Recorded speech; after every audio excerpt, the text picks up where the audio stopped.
Actual में आज हम बात करते हैं एंजल वन लिमिटेड की। एंजल वन लिमिटेड ने अपने क्वार्टर 3 के रिजल्ट को डिक्लेयर कर दिया है दोस्तों। जो नंबर दिए गए हैं वो लाख में दिए गए हैं। आइए दोस्तों हम नंबर देखते हैं कंपनी के कैसे रहे दोस्तों।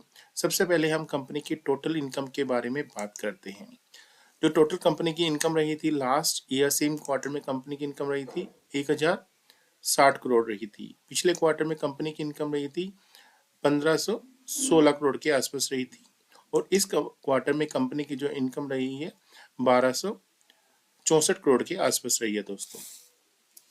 हम यहाँ पर अगर देखते हैं कंपनी की जो इनकम है ईयर टू ईयर तो बढ़ती हुई नजर आ रही है। अप्रोक्सीमेट अगर हम बात करते हैं तो 19% के आसपास जो है इनकम बढ़ती हुई नजर आ रही है। बट अगर हम क्वार्टर टू क्वार्टर बात करते हैं यहाँ पर दोस्तों कंपनी की 16% के आसपास जो है इनकम गिरती हुई नजर आ रही है दोस्तों यहाँ पर।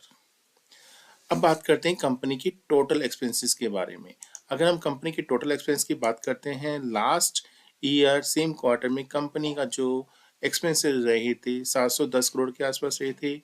पिछले क्वार्टर में कंपनी के जो एक्सपेंस रहे थे 944 करोड़ के आसपास रहे थे। और दोस्तों इस क्वार्टर में जो कंपनी के एक्सपेंसेस रहे हैं 877 करोड़ के आसपास रही हैं दोस्तों।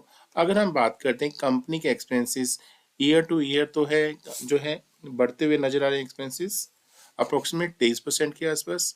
बट अगर हम क्वार्टर टू क्वार्टर बात करते हैं यहाँ पर जो है एक्सपेंसेस गिरते हुए नजर आ रहे हैं अप्रोक्सीमेट 7.5% के आसपास दोस्तों।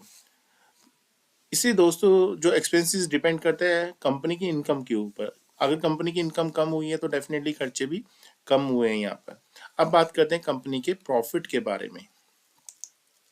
दोस्तों यहाँ पे कंपनी का जो प्रॉफिट था लास्ट ईयर सेम क्वार्टर में 260 करोड़ का प्रॉफिट था। और पिछले क्वार्टर में कंपनी का प्रॉफिट था 423 करोड़। और इस क्वार्टर में जो कंपनी का जो प्रॉफिट रहा है अप्रोक्सीमेट 281 करोड़ के आसपास रहा है दोस्तों। अगर हम बात करते हैं कंपनी के प्रॉफिट की ईयर टू ईयर जो प्रॉफिट है अप्रोक्सीमेट 8% से बढ़ता हुआ नजर आ रहा है। बट अगर हम बात करते हैं क्वार्टर टू क्वार्टर यहाँ पर 33% से प्रॉफिट गिरता हुआ नजर आ रहा है दोस्तों।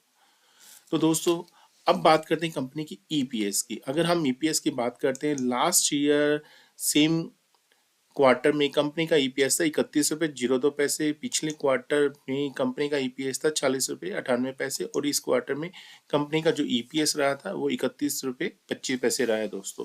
तो दोस्तों ऑल ओवर अगर हम देखते हैं नंबर्स काफी ज्यादा वीक नजर आ रहे हैं दोस्तों यहाँ पर।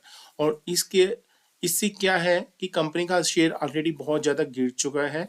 अगर हम बात करते हैं कंपनी का जो अपने शेयर होल्डर्स को रिटर्न दिया है लास्ट 1 ईयर में वो माइनस में दिए है अप्रोक्सीमेट 37% शेयर अपना जो है एक साल में गिर चुका है दोस्तों यहाँ पर। इसका रीजन रहा था पीछे हमारे एनएससी ने जो है अपडेट किया था जो हमारी वीकली एक्सपायरी खत्म हुई है उससे क्या है कंपनी की जो है इनकम पे बहुत बड़ा इफेक्ट पड़ा है दोस्तों। तो ऑल ओवर अगर हम नंबर देखते हैं तो बहुत ज्यादा वीक है दोस्तों। ये थे अपने क्वार्टर 3 के रिजल्ट।